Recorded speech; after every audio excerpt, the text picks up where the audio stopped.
muri Zimbabwe aiwa pazoshata manje.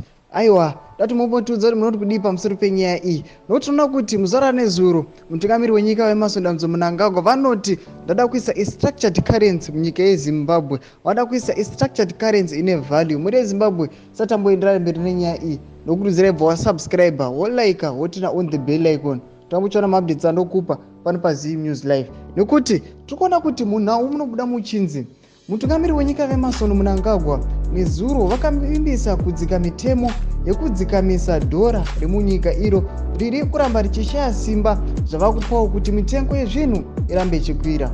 VaMnangagwa vakataura mashoko aya nezuro pavainge vachiparura musangano wekutanga gore rino wedare remakurukota, vakatiwo kugadzikana kwezvinhu kunoita kuti upfumi hwenyika ubudirire.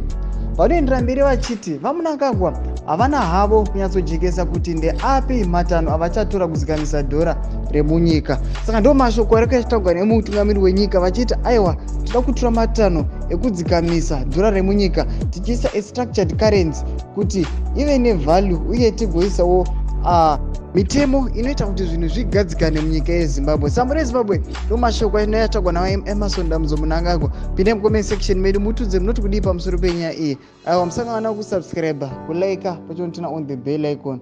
Tambochiona maupdates andokupa pano paZim News Live.